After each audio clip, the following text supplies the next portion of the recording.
Hello guys, আসসালামু আলাইকুম। শখের পেটস ইউটিউব চ্যানেলে সবাইকে স্বাগতম। আমার আগের ভিডিওতে আপনারা দেখেছিলেন আমি আমার বোনের বাসায় বেড়াতে গিয়েছিলাম এবং সেখানে গিয়ে কি কি দেখেছিলাম সেগুলো আপনাদের সাথে শেয়ার করেছি। এবং এরপরের দিন আমি গিয়েছিলাম আমার নানু বাসায়, আর সেখানে গিয়ে কি কি মুরগি দেখলাম সেগুলো আজকের ভিডিওতে শেয়ার করব। তো সবাই ভিডিওটি দেখতে থাকুন। তো এই যে দেখতেই পাচ্ছেন, এটি হচ্ছে একটি উল্টা পাকওয়ালা মুরগি। এই সব মুরগি সব জায়গায় বেশিরভাগ দেখা যায় না এবং এই মুরগিটিকে আমার কাছে ভালোই লেগেছে। আপনারা কে কে এরকম মুরগি আগে দেখেছেন কমেন্ট করে জানাবেন, আর আপনাদের এলাকায় এসব মুরগিকে কি নামে ডাকে সেটাও জানাবেন। তো এই যে দেখতেই পাচ্ছেন, এই মুরগিটার সাথে বেশ কিছু বাচ্চা রয়েছে এবং বাচ্চাগুলো কিন্তু দেখতে কয়েকটার পাক উল্টা হয়েছে। এগুলোকে দেখে মনে হতে পারে ঝিমাচ্ছে, কিন্তু এগুলো কিন্তু ঝিমাচ্ছে না। আর এই যে এর সাথে দেখতে পাচ্ছেন আমার নানু বাড়িতে আরও কয়েকটা মুরগির বাচ্চা কিনেছে। এই বাচ্চাগুলোকে এই যে দেখতে পাচ্ছেন খাবার দিয়েছে এবং খাচ্ছে। আর এর সাথে রয়েছে আরও কয়েকটা দেশি মুরগির বাচ্চা, যেগুলো মুরগি ছেড়ে দিয়েছে এবং সেগুলো এখন একাই থাকে।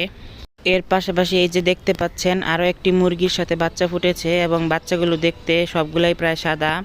এবং দেখতে পাচ্ছেন মুরগিটা বাচ্চাগুলোকে নিয়ে ঘোরাফেরা করছিল। এই বাচ্চাগুলোর আগে মুরগিটা আরও কয়েকটা বাচ্চা ফুটিয়েছিল, সেগুলো এই যে খাঁচায় আটকানো আছে। তো এই তো আমার নানু বাসার মুরগিগুলো এগুলোই ছিল। আর এরপর আমি বাসায় চলে আসলাম। আর কিছুদিন ধরেই তো প্রচুর বৃষ্টি হচ্ছে, আর এই বৃষ্টিতে আমার মুরগিগুলোর কী অবস্থা এখন সেগুলোই শেয়ার করব। তো এই যে দেখতেই পাচ্ছেন আমার মুরগিগুলো গাছের নিচে আশ্রয় নিয়েছে। আর আমার মুরগিগুলোকে বৃষ্টির সময় আমি ঘরে আটকেই রাখি, তবে আজকে একটু ভিজতে দিয়েছিলাম এবং অল্প একটু ভিজার পর আমি এদেরকে আবার আটকে নিচ্ছিলাম। এই যে দেখতে পাচ্ছেন সবাই দৌড়ে বৃষ্টিতে ঘরে চলে যাচ্ছে। ঘরে যাওয়ার পর এই যে আমার সবগুলো মুরগি সবার শরীর থেকে পানিগুলো মুছে নিচ্ছিল ঠুকরিয়ে ঠুকরিয়ে। এই যে দেখতে পাচ্ছেন আমার সবগুলো মুরগি। আর এইদিকে বাইরে দিয়ে এখনও অল্প অল্প করে একটু একটু বৃষ্টি হচ্ছে। আর এই বৃষ্টিতে আমার মুরগির ঘরের সাইড দিয়ে একটু একটু করে পানি যায়, তবে যখন বেশি বৃষ্টি পড়ে তখন ভিতরে একদম পানি জমে যায়। তবে আমার মুরগিগুলো তখন এই যে খাঁচার উপরে উঠে বসে থাকে।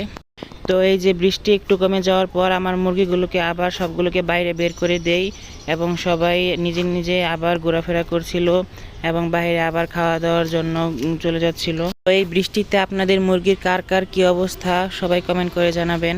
আর এই যে এইদিকে আরেকটি সুন্দর দৃশ্য দেখতে পাচ্ছেন, এটি হচ্ছে একটি বিড়ালের বাচ্চা এবং এটি কালকে বিকেলবেলা আমাদের বাড়ির এখানে তার মায়ের সাথে খেলাধুলা করছিল।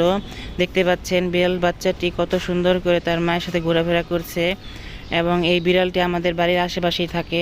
এই যে দেখতে পাচ্ছেন বিড়ালের বাচ্চাটি কত সুন্দর করে গাছে উঠতেছে। এভাবে কতক্ষণ খেলা করার পর তার মায়ের সাথে আবার সে অন্য জায়গায় চলে যায়। তো আমার আজকের এই ভিডিওটি আপনাদের কাছে কেমন লেগেছে সবাই কমেন্ট করে জানাবেন এবং ভিডিওটি ভালো লাগলে সবাই আমার চ্যানেলটিকে সাবস্ক্রাইব করে পাশে থাকবেন। সবাইকে ধন্যবাদ। আল্লাহ হাফেজ।